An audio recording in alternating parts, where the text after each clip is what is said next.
Hey guys, कैसे हो आप लोग। तो आज मैं आप लोगों को रेक्टेंगल के बारे में बताऊंगा। रेक्टेंगल और स्क्वायर कैसे बनता है, किस तरीके से बनाते हैं, कहाँ पर इसकी टूल बार होती है, कहाँ पर कमांड होती है।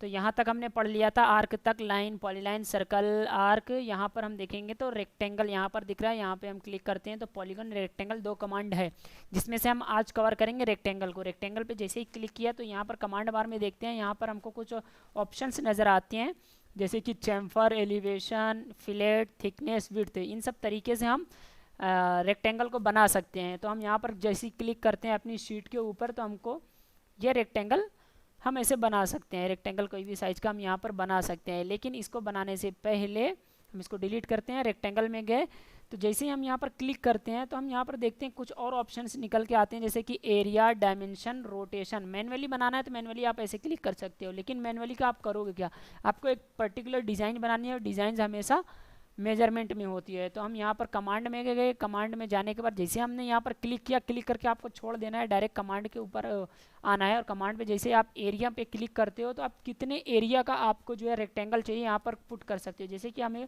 10,000 mm स्क्वायर का हमको रेक्टेंगल चाहिए, तो हमने यहाँ पर पुट कर दिया 10,000। ठीक है, 10,000 करके हमने एंटर किया। जैसे हम एंटर करते हैं यहाँ पर दो कमांड हमको पूछता है, एक लेंथ पूछता है, एक विड्थ पूछता है।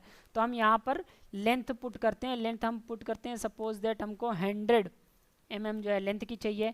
एंटर कर दिया हमने 100। और विड्थ हमको चाहिए 100 की विड्थ भी रख लो, तो हमने 100 का विड्थ भी पुट कर दिया। फिर उसके बाद जैसे ही हम यहाँ पर बनाएंगे रेक्टेंगल, अब हमारा जो भी रेक्टेंगल, सॉरी गाइज यहाँ पर क्या हो गया, 10,000 हमने पुट किया, लेंथ हमने 100 पुट एंटर किया।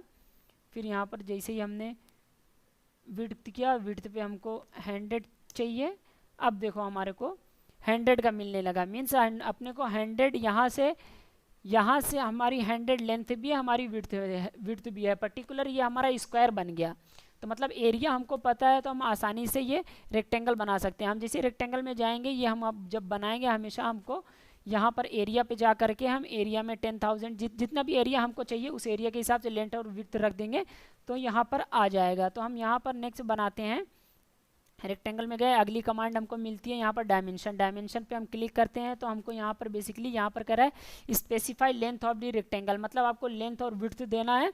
दोनों वैल्यू इनपुट करेंगे तो आपको रेक्टेंगल बन के तैयार हो जाएगा। सपोज दैट हमने 200 लेंथ रख दिया, 200 mm एंटर किया, और विड्थ अब मांग रहा है तो आपने 100 mm की विड्थ डाल दी, एंटर कर दिया। तो ये हमारा बेसिकली ये रेक्टेंगल 200 mm लेंथ और 100 mm विड्थ का ये रेक्टेंगल बन गया।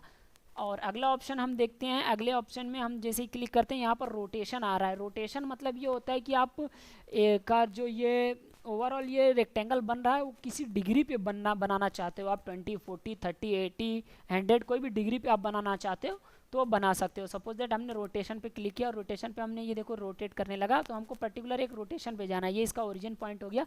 ओरिजिन से सपोज दैट हमको 60 डिग्री के एंगल पे हमको जो है ये रेक्टेंगल बनाना है। तो हमने 60 डिग्री एंटर कर दिया, तो 60 डिग्री के एंगल पे हमको बनेगा। अब जो भी हमको रेक्टेंगल जो भी हम बनाएंगे वो 60 डिग्री के एंगल पे ही बनेगा। तो बेसिकली इतनी कमांड हमने देखा। तो आगे हम चलते हैं, पहले इसको 0 कर लेते हैं, अदरवाइज ये डिफ़ॉल्ट बाय डिफ़ॉल्ट ये जो है 60 डिग्री पे ही रहेगा। हम यहाँ पर जा कर के इसको 0 डिग्री कर लेते हैं। 0 एंटर कर दिया तो हमारा 0 पे आएगा। सो गाइज नेक्स्ट हम चलते हैं, यहाँ पर रेक्टेंगल में गए तो हम यहाँ पर चैम्फर मतलब बेसिकली ये होता है, आपको चैम्फर बताते हैं। चैम्फर मतलब ये होता है यहाँ पर ये जो कट लग जाता है चारों तरफ वो चैम्फर होता है। मतलब कि आपको जैसे टेबल कभी कभी देखा होगा, टेबल यहाँ पर कट होते हैं चारों तरफ से, उसके हिसाब से वो रेक्टेंगल बनाएंगे हम। सपोज दैट इसकी लेंथ कुछ पुट करेंगे तभी तो वो बनेगा। यहाँ से कितने mm डिस्टेंस पे कट करेंगे उस हिसाब से हमको बनाना पड़ेगा। तो इस पर देखो आप बेसिकली क्या बोला है, स्पेसिफाई फर्स्ट चैम्फर डिस्टेंस।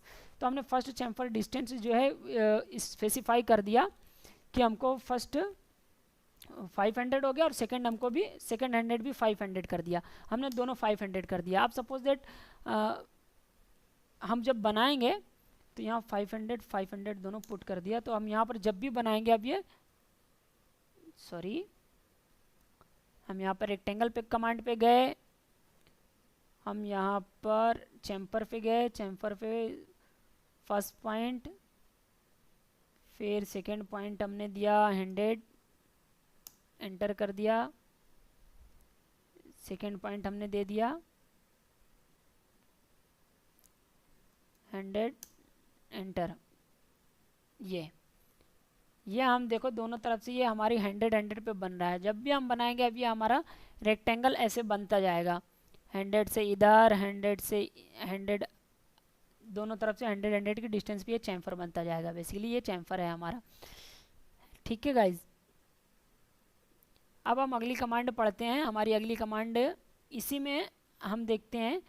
तो ये फिलेट है। फिलेट क्या होता है? फिलेट जो आप सर्कुलर टाइप के टेबल देखते हो आप उस टाइप से होता है। तो इसमें रेडियस पुट करना होता है। तो हमने सपोज दैट रेडियस 100 पुट कर दिया, 100 एंटर किया, और फिर उसके बाद हम जब बनाएंगे तो ये 100 mm की ये हमारा जो है ये सर्कुलर जो एक सर्कल कट है इस रेक्टेंगल में, ये 100 mm रेडियस का है। तो इस हिसाब से जैसे हम यहाँ पर गए, फिर हमने यहाँ पर देखा ये 100 mm पे ये बन रहा है, इसको बोलते हैं हम चैम्फर। तो नेक्स्ट अगला हम जाते हैं थिकनेस। थिकनेस सपोज दैट हमको थिकनेस देना है 500 हमने थिकनेस दे दिया। ये तो हमारे 500 थिकनेस का ये इसकी थिकनेस जो आती है वो 500 mm है। बेसिकली ये अभी नहीं दिख रहा है, लेकिन जब आप प्रिंट आउट करोगे जब आपको दिखेगा। तो हम यहाँ पर नेक्स्ट पे जाते हैं। ये नेक्स्ट अपना आता है विड्थ। विड्थ पे हम जैसे ही गए तो ये इसकी जो विड्थ है वो कितना आपको रखना है। सपोज दैट हमको 10 mm की विड्थ पे बनाना है, 10 mm एंटर कर दिया हमने। जब रेक्टेंगल खींचेंगे तो हम ये 10 mm की विड्थ पे खींचेंगे, तो ये हमेशा ये 10 mm पे जा करके बनेगा। देखते हैं गाइस, हमेशा 10 mm पे जा करके बनेगा। सो गाइज आज हमने फिलेट पढ़ लिया, चैम्फर पढ़ लिया, रेक्टेंगल पढ़ लिया। रेक्टेंगल को किस किस तरीके से बनाते हैं ये पढ़ लिया। आपको कोई भी डाउट आता है तो कमेंट करके बताइए, हम उसको ज़रूर क्लियर करेंगे। तब तक के लिए बाय बाय, मिलते हैं फिर एक नए कमांड के साथ। Thank you.